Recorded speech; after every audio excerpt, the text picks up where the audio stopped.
Neither Raihan, রায়হানও না, নর সাগর, সাগরও না। মানে এই নাইদার নর দিয়ে বোঝানো হয় যে দুইজনের কেউ না। তো নাইদার ইউ, তুমিও না, নর হি, সেও না। তো এটা আপনারা মুখস্থ কিভাবে করবেন? নাইদার ইউ, তুমিও না, নাইদার ইউ, তুমিও না, নর হি, সেও না, নর হি, সেও না, নাইদার ইউ নর হি, তুমিও না, সেও না। নাইদার বিগ, বড়ও না, নর স্মল, ছোটও না।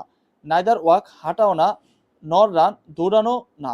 তো এইটা বাক্যে যেভাবে ব্যবহার হয়, হি ইজ, সে হয়, নাইদার টল, লম্বাও না, নর শর্ট, খাটোও না। আই হ্যাভ, আমার আছে, নাইদার টি, চাও না, নর কফি, কফিও না। তো আই হ্যাভ নাইদার টি নর কফি, আমার কাছে চা ও কফি একটাও নেই। তো নাইদার নর দিয়ে একটাও নেই মানে দুইটার একটাও নেই সেটা বোঝানো হয়। নর, নর এর পরে যে সাবজেক্ট থাকবে তা অনুযায়ী ভার্ব হবে।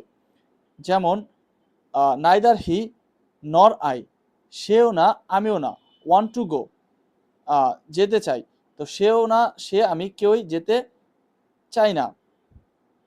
তো এইখানে ওয়ান্ট ব্যবহার করা হয়েছে কারণ এই নরের পরে আই রয়েছে।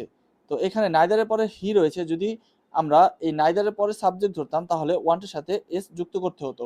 যেহেতু নরের পরে যে সাবজেক্টটা থাকবে সেটা অনুযায়ী ভার্ব হবে, তো নরের পরে যেহেতু আই আছে তাই এখানে আমরা ওয়ান্ট ব্যবহার করেছি।